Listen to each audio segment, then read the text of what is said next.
동일한 말씀들이 계속 반복하는 것을 볼 수 있습니다.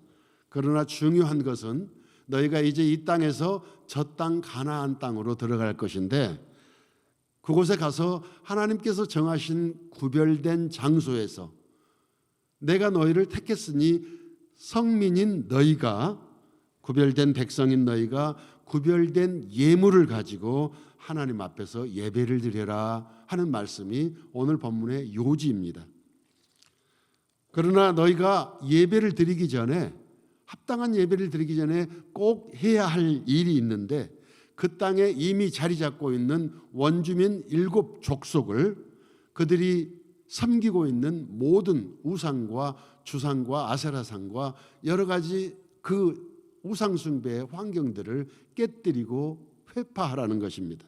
그리고 그 7 족속을 하나도 남김없이 다 없애버리라고 그렇게 명령을 하셨습니다.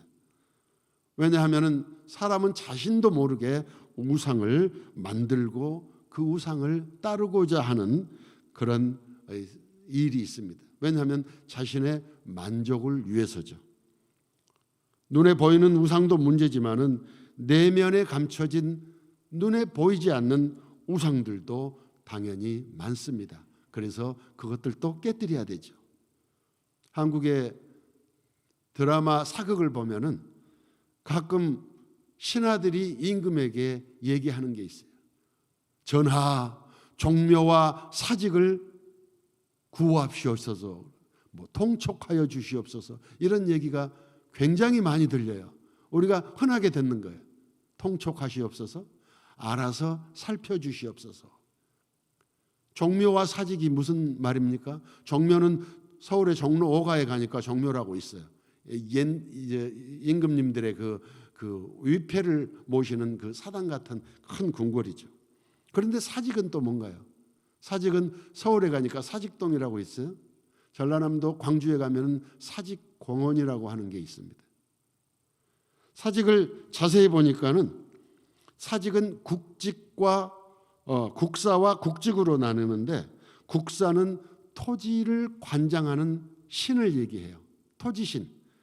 그 다음에 국직은 곡식을 관장하는 곡식신을 얘기합니다. 그러니까 이 한국의 우리 조상들은 왕실에서부터 조상신과 토지신과 곡식신을 섬겨왔다는 거예요. 물론 개인적인 우상숭배도 엄청 많았죠. 그러나 이스라엘뿐만 아니라 한국에서도 국가 단위로, 아주 정부 단위로, 민간이나 왕실 단위로 우상을 숭배했던 모습들이 오늘날까지 우리가 이 사극 같은 것을 통해서 볼 수가 있다는 겁니다. 40년의 광야 생활을 마치고 이 땅에서 저 땅으로 건너갑니다. 가나안 땅에는 이미 수많은 원래 정착한 원주민 7 족속이 살고 있습니다. 그들이 그냥 사는 것이 아니라 엄청 많은 우상을 숭배하고 하나님 보시기에 너무 가슴 아픈 그런 삶을 살아가고 있어요. 그런데 그 사람들의 특징이 뭐냐니까 신명기 7장에 보니까 그들은 너보다 숫자가 많고 힘센 민족이라고 그렇게 기록을 하고 있습니다. 왜 하나님께서 이 민족을 전멸하라고 하셨습니까? 먼저 가나안 땅의 7 족속을 영적으로 보면은, 물론 역사적으로도 있었던 민족이지만은 영적으로 보면 이렇습니다. 헷 족속은 공포와 두려움을 의미합니다. 가나안 땅에 막 들어간 이스라엘 백성들이 딱 만나는 그 족속들에게 공포를 주고 두려움을 줄 수 있는 그런 족속이라는 뜻이죠. 그래서 하나님께서 그들을 진멸하라고 얘기합니다. 두 번째, 기르가스 족속은 혼돈과 무질서의 족속입니다. 아모리 족속은 교만한 족속이요, 가나안 족속은 실패와 저주를 상징하는 족속입니다. 브리스 족속은 미움과 다툼이고, 히위 족속은 쾌락과 향락의 족속입니다. 여부스 족속은 증오와 원망과 불평을 의미하는 그런 족속입니다. 이렇게 볼 때 결국 7 족속들은 인간의 마음 안에 계속해서 자라나는 가시와 엉겅퀴 같은 그런 사람들인 거죠. 썩어져가는 구습과 인간의 욕망과 인간의 죄성을 상징합니다. 그래서 하나님께서는 가나안 땅에서 오직 하나님만 의지하고 영적인 전쟁을 계속 치러야 한다고 그렇게 말씀하신 거예요. 본문 1절에서 3절에 보니까 너희가 평생 지켜야 할 규례와 법도는 이러하니라 하면서 모든 신들을 섬기며 모든 것을 파멸하며 그 땅을 헐며 주상들을 깨뜨리며 아세라상을 불사르고 그 조각한 모든 신상들을 찍어서 그 이름을 그곳에서 멸하라 이렇게 명령하신 것입니다. 신명기 5장에 기록된 10계명의 제1계명, 2계명, 3계명에 가장 포인트가 무엇입니까? You shall have no other gods before me. 너는 내 앞에 다른 아무 신도 섬기지 말라는 거예요. 나 닮은 아무런 형상도 만들지 말라는 겁니다. 그리고 그 앞에 절하지 말라고 하는 적극적인 하나님의 명령이 바로 10계명의 시작인 것이에요. 가나안 땅 그곳은 우상이 넘쳐나는 곳이니 보이지 않는 우상, 보이는 우상, 환경의 우상, 모든 우상이 넘쳐나는 곳이니 더 이상 가나안 사람들의 방식으로 살아간다면 이제는 너희의 삶이 망가지고 깨질 수밖에 없으니 그 땅에 가서 하나님의 나라를 회복하라고 하시는 게 하나님의 명령인 것입니다. 가나안 땅의 죄악된 풍습을 철저하게 배격하고 하나님께서 이제 한 곳을 정하실 텐데 그곳에서 하나님 중심의 예배를 드리라는 말씀이에요. 세월이 많이 흐른 다음에 이스라엘 백성이 어떤 헌물과 어떤 예배를 드렸는지 말라기 1장에 보면은 7절 이하에 기록이 되어 있습니다. 너희는 더러운 떡을 하나님께 드렸다. 눈먼 희생을 하나님께 드렸다. 그리고 너희가 하나님께 예배했다고 말할 것이냐? 이렇게 묻습니다. 너희가 코웃음 치면서 훔친 것, 병든 것을 헌물로 드리며 내가 그것을 너희 중에 받겠느냐? 그러면서 여호와 하나님께서 말씀하셨다고 그렇게 기록하고 있습니다. 사람들이 하나님의 명령을 따랐으면 좋은데 결국엔 계속해서 반역하고 하나님께 매를 맞고 다시 회개하고 하나님께서 다시 구원해 주시면은 다시 일상을 살다가 다시 또 우상숭배로 떨어져 버리는 그런 반복된 역사들을 계속해 간다는 것이에요. 오늘날도 우리가 사는 이 뉴욕과 한국 이런 환경 가운데 가나안 땅과 같은 우상숭배의 풍조들이 넘쳐납니다. 대한민국은 우리 복음을 전하는 기독교가 아닌 신흥 종교, 이상한 유사 종교들이 그 종류만 해도 350가지나 된답니다. 물론 거기에 많은 분파들이 또 많이 있죠. 무속인과 역술인이 등록된 사람만 해도 벌써 100만 명이 넘습니다. 목사님들의 5배가 넘는데요. 얼마나 많은 사람들이 무속인을 찾아가고 역술인을 찾아가는지 몰라요. 왜 그랬습니까? 왜 사람들은 점술이나 복술이나 우상 숭배를 끊어내지 못하고 있을까요? 그 이유는 우상 숭배는 다분히 감각적이기 때문이에요.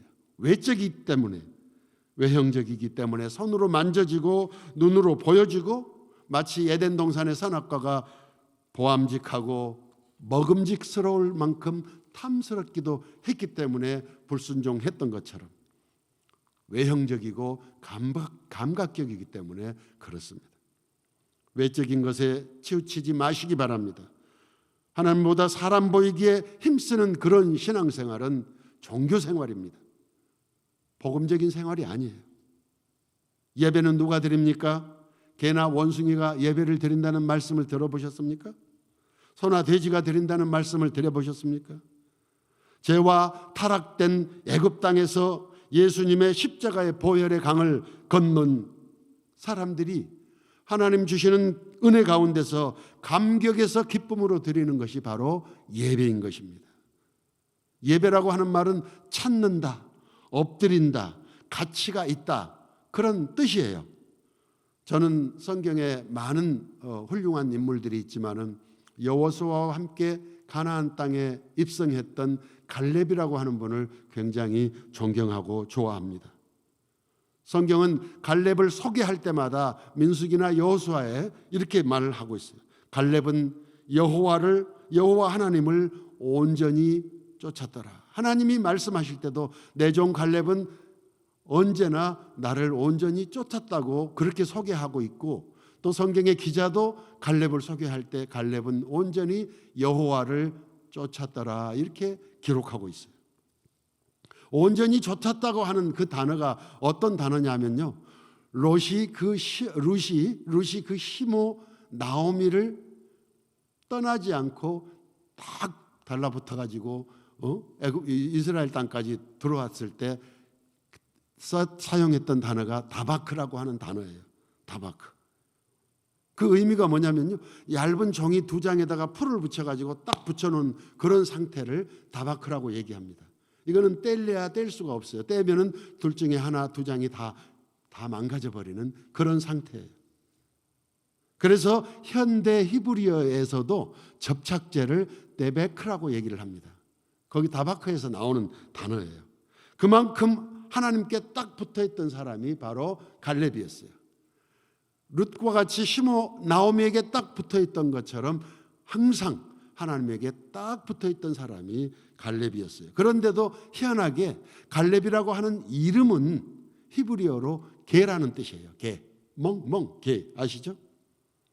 켈레브라고 하는데, 켈레브라고, 이 사랑스러운 강아지를 한번 생각해 보세요. 얼마나 예쁩니까? 아무리 사람들이 많은 시장통에 있어도, 뚝 떨어져 있어도 주인이 사인을 한다든가 부르면은 사람들을 다 해치고 주인의 발 앞에 와서 주인을 핥고 주인과 키스를 합니다. 주인의 손갈에 입맞춤을 합니다. 갈렙은 충성된 자요 강아지지만 온전히 마음을 드리는 자예요. 그런 모습으로 하나님께서 우리가 예비하기를 원합니다.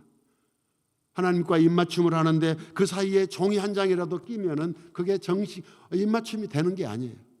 어떤 종류의 종이라도 그게 우상숭배 같은, 하나님 손에 입을 맞추고 싶으면은 모든 방해물들을 다 제거해야지 딱 붙는 예배가 되는 것입니다.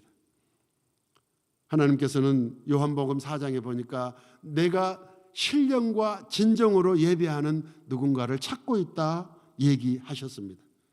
왜 그러냐니까는 그 이유가 역대하 16장 9절에 보니까는 온 땅을 여호와께서 두루 감찰하시자 자기에게 향하는 자에게 능력을 주기 위함이라고 얘기합니다. 예배하는 자는 틀림없이 하나님께 능력을 받습니다. 그 예배가 참된 예배가 되어야 되겠죠. 그러므로 예배하는 자는 그 시간과 공간과 그 마음의 중심이 하나님의 헷세들을 사모해야 되는 것입니다. 하나님께서 자기의 이름을 두시려고 택하신 이 교회입니다.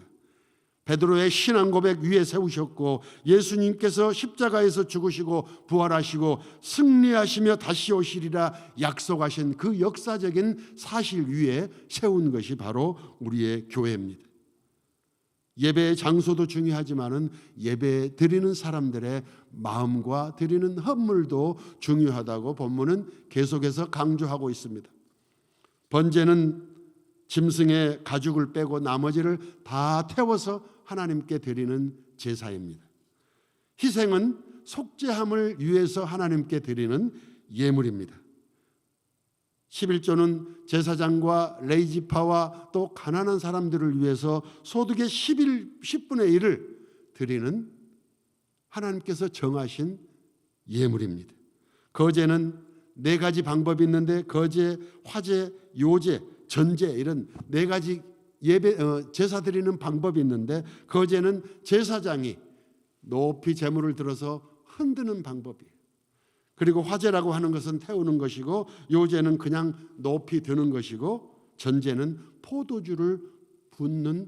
제물에 포도주를 붓는 그런 방법이에요. 낙헌제는 자발적인 심령으로 깨끗한 마음으로 하나님께 아낌없이 드리는 예물입니다. 이런 예물을 교회가 만들어낸 것이 아닙니다. 하나님께서 직접 명령하셨는데 오늘 12장 본문에만 벌써 3번을 반복하시면서 강조하고 있어요. 왜냐하면 하나님이 가난해서 그렇습니까? 없어서 그렇습니까? 천산의 생축이 다 내 것이라고 하시는 하나님이신데, 우주 만물을 창조하신 하나님께서 뭐가 부족해서 달라고 하셨겠습니까? 우리의 중심을 보고자 하신 것입니다. 예배를 드리면 본질적으로 성결하고 거룩하고 기쁨으로 드리는 것입니다. 시편 43편 3절에서 4절에 보니까 주의 빛과 진리를 보내사 나를 인도하사 주의 성상과 장막으로 이르게 하소서. 그런즉 내가 하나님의 단에 나아가 나의 극락의 하나님께 이르겠나이다. 극락이라고 하는 단어가 나는 불교 용어인 줄 알았는데 성경에도 극락이라고 하는 단어가 있어요. 시편 43편에 보니까 극락의 하나님께 내가 나아가게 하겠습니다. 극락이 뭐예요? 아주 너무너무 아주 기쁨이 넘쳐나는 그런 상태가 아니겠어요? 이스라엘은 이 12지파가 있듯이 교회 안에도 여러 지파가 있는 것 같아요. 졸면서 예배를 드리는 수면파가 있어요. 계속 주무시다가 축도 때만 잠깐 일어나는 실속파가 있습니다. 설교 시간에 말씀은 안 듣고 주보나 이런 책자만 뒤적뒤적하는 독서파도 있어요. 설교 시간에 생각 없이 멍하고 앉아 있다가 오늘 뭐 들었지? 기억 상실파가 있습니다. 예배 시간에 누가 졸았나, 누가 졸고 있나, 누가 왔나 안 왔나 계속해서 두리번거리는 조교파가 있다고 합니다. 사랑하는 성도 여러분, 예배를 통해 주어지는 그 기쁨은 아무도 뺏을 수가 없습니다. 하나님께서 택하신 곳, 바로 이곳이 퀸즈 한인교회입니다. 예수 그리스도의 십자가의 보혈이 그리고 대속의 은혜가 있는 곳, 퀸즈 한인교회입니다. 신령과 진정으로 예배하는 곳, 이곳 퀸즈 한인교회, 새 생명이 잉태하고 성장하는 이곳에서 하나님께서 주시는 극락의 기쁨, 평강을 얻으시기를 우리 주 예수님의 이름으로 간절히 축원합니다. 기도하시겠습니다. 오늘 또 살아 역사하시는 하나님 아버지, 귀한 말씀으로 심령을 깨워주시니 감사합니다. 삶의 모든 환경이나 조건 가운데서 은밀하게 다가오는 모든 우상을 깨뜨리게 하시고 하나님 앞에 온전한 예배를 드릴 수 있도록 늘 함께하여 주시옵소서. 그래야 하나님께서 주시는 기쁨과 감사 가운데서 오늘 하루도 승리하며 나아가는 저희 모두가 될 수 있도록 은혜를 더하여 주시옵소서. 우리 주 예수님의 이름으로 감사하며 기도하옵나이다. 아멘.